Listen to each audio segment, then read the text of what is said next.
Yo guys, welcome back for another video. So today we're going to be talking about a new game I've been kind of obsessed with the last few days called Star Savior. It's a turn-based RPG, kind of like the old school Final Fantasy, but it also has like a mixture of like Uma Musume style roguelike, where you're actually going to be leveling up your characters and getting different special abilities and stuff like that. So it's actually really interesting. I know a lot of people will hear the like Uma Musume type system and immediately just turn off, be like, I don't want to do that kind of grind. Trust me, I get it. If you're into that, you know, that's great and you can run it by hand. However, in this game, you can actually skip it entirely. Once you've completed it once, you can just skip it and you get the results immediately. It's very, very cool. Keep watching and I'll show more about it. Let's jump right into it. So let's just really quickly go over the basic UI and then I'll show you some of the auto battle and stuff like that so you can see kind of what's going on and we'll kind of talk about it. Overall, I feel like gameplay is always the reason why I end up sticking with a game long term. If I like the gameplay, then I'll just keep playing. And this game definitely has some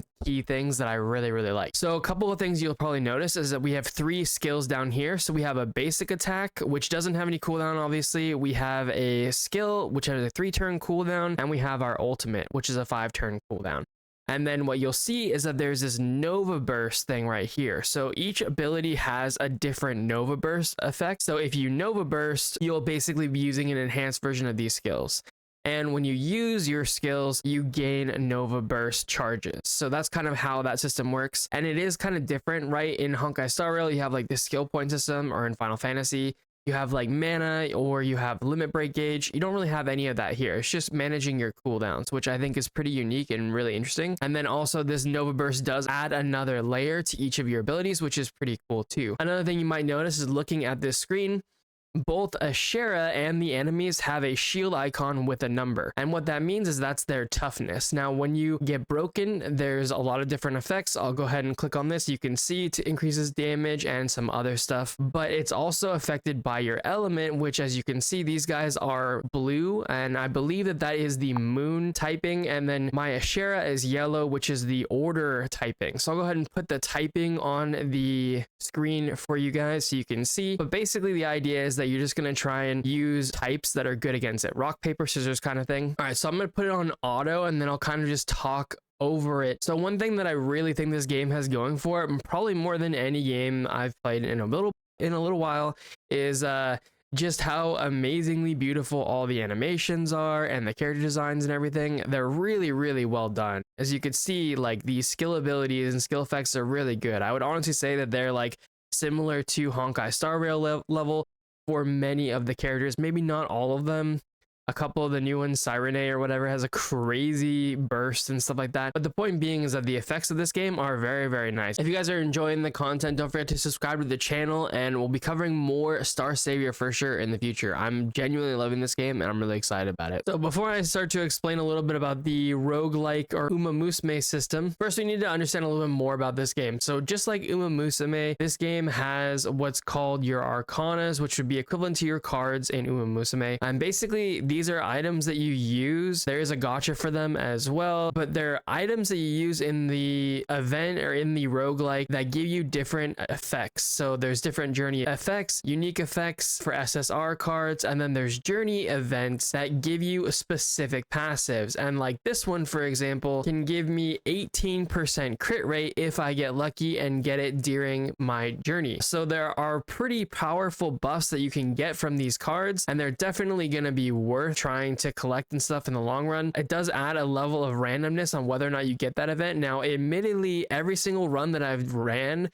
with this card, and it's been like 5 runs in a row ever since I got it, every single one got it with the possible really rare ability. So I don't know how rare this actually is. So far, this seems to be 100% every time. We'll have to wait and see until I've done more to actually test that. But the point being is that these cards are pretty powerful and they do make a pretty significant change in the outcome of your like roguelike event. So just like Uma Musume, you kind of want to have different setups. Like I have an HP setup. This is my HP and defense kind of setup along along with that 18% crit rate, just because I do like getting that on my healer and my tank. And then of course an attack card setup where again I want that crit rate as well. But the amazing thing about the journey system in this game is after you've cleared it once, not only can you like shorten events, which you can do anyway, but one big difference is that you can auto and skip the journey if you want. So let's say I want to do a new run for Asherah. So they do equip the item that you get at the end of the run. So this is how you basically just get additional stats for your character. So if we go into the journey, you can see I've already done easy. I haven't completed normal yet, but if I go and do easy here and I want to pick just regular Asherah, so this is our character, we'll just auto equip this. It'll give us Lacey and Claire. Now just to double check, I don't know that we want to use Lacey because she doesn't have the right blessings, but we can use Scarlet because she has some pretty good blessings here. So strength and also the chance of getting the crit, which is good. And then the same thing for Claire here. So we're going to go ahead and continue using her just like it wants us to use. Once we confirm and then we use our attack Arcanas here, then we can just say auto journey. And then we can basically give it an idea of what we actually want. So I like doing this. I just pick one stat that I actually really want, like this. I want strength and I want a little bit of vitality, and then give it both abilities. The nice thing about this is it will go and take care of the entire process of doing it. I don't have to do anything. And as soon as it's loading screen, we're good to go. And so after that, you can decide how you want to distribute your points from the event. And so I'll show you that here in a second, just tallying them up. And then the way that this works is you can just spend these points on whatever you want. This is the crit ability. So once again, we did get the crit, which is great. There's a little more crit right here we're gonna grab, and then we can go ahead and grab this attack, or we can grab some speed. I think I'm gonna go for just I'm gonna get the speed too, and then we'll just spend the rest a little bit into a little bit more an attack. And there we go, and that's how we get it. So if we look at our stats here, you'll see that she ended up getting an S, the bottom of S because we're in easy mode, and then a B plus in vitality, again just targeting these two stats right here, and gave us a ton of just raw stats that we can end up putting into our character, and boom. So we'll end the journey here and we'll get our item that we can equip for our Asherah. So she did get 4,200, and that's honestly one of my higher runs. And then she's gonna have the talent of speed she can bless too, and then also protection. So protection up, not really that great for what we want, but that's okay. And then again, pretty actually strong character amongst what I have right now. And you'll see that what we had before was only like 300 points.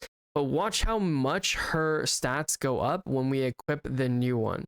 So if I go like this, you can say equip, look how much they all increase. So she gets like 21% crit rate. She gets, an extra 482 attack. Total power goes up 1,600 in total. Like, it's a big deal, and we spent no time doing any of that. So something I really like, your first run through where you complete your journey will take some time because you can't just auto that. But once you have completed it, then you can auto, and it does make it significantly faster for other characters that you want to build. Or maybe you're just going to fish for things like this 18% crit rate once you get a new card or something. And on top of all that stuff, we also have gear with set bonuses and randomized stats. So for my Asherah, my main character that we're using, we're getting her the HP set, and then we just get the items for this kind of stuff. These are stuff that they give you actually for like kind of launch celebration gifts, which is amazing. Just chests where you can just pick what you want. But in the future, I imagine it'll be about min-maxing these stats a lot more and getting characters more built for how I actually want to use them. But there's so many different points of progression in this game that it's honestly very fun, and I'm constantly finding myself thinking, okay, where can I get a little bit stronger? For the more competitive folks, there's also stuff to do as well for leaderboards. So there's an endless corridor where you just push as far as you can. People are currently on floor 100, it looks like. And then there's different corridors for each element that are also available. And then there's also PvP. So there's PvP against people, and then there's PvP against just people's team. So you can go in here, kind of practice and stuff. There is actually a ranking system for both lot better individual, it looks like. And interestingly enough, our region is actually merged here with other regions, so eventually if you make it high enough, you'll really have an idea about where you sit in the total rankings for all the players in the world, which is kind of cool, but also apparently, you know, maybe kind of daunting, because while we're just starting, other regions have had a head start. So that's part of the reason why they're trying to catch us up really quickly in terms of giving us a lot of extra resources and stuff. If you guys liked the video, leave a like down below. Comment down below if you guys are interested in playing Star Savior as well, or if you guys are playing other games similar to this. I'd love to hear what you guys are checking out these days. Subscribe to the channel for more stuff like this, and of course, you know, more Blue Protocol and Arcanas Enfield and stuff like that, and in the future as well. So I'll catch you guys in this one. Have a good one. Peace out, guys.